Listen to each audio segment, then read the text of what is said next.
Okay, so welcome back. So sa video na to, solve natin tong reflected XSS into a JavaScript string with a single quote and backslash escape.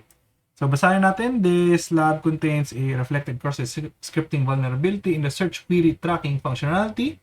The reflection occurs inside a JavaScript string with single quotes and backslashes escape. To solve this lab, perform a cross-site scripting attack that breaks out of the JavaScript string and calls out the alert function. Okay? So, full screen lang natin. And load na natin yung lab.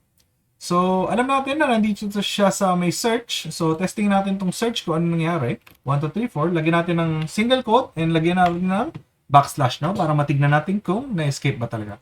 And let's click search. And tignan natin kung ano nangyari dito, no? So, right-click tayo. Page source tayo. And tignan nyo dito sa baba, yung nasa loob tayo ng script tags and yung search term natin ay na-escape, no? So, yung single quote na-escape, then yung backslash natin na-escape, no?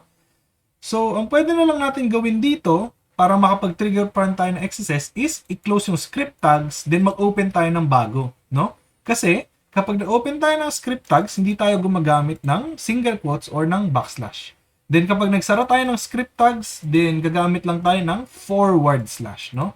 So ang na-escape lang is backslash and apostrophe.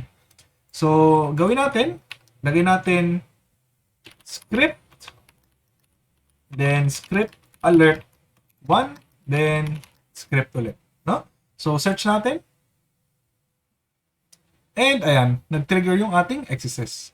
And nasolve na natin yung lab. Okay? So, I hope na-gets nyo itong video na to and see you in the next video.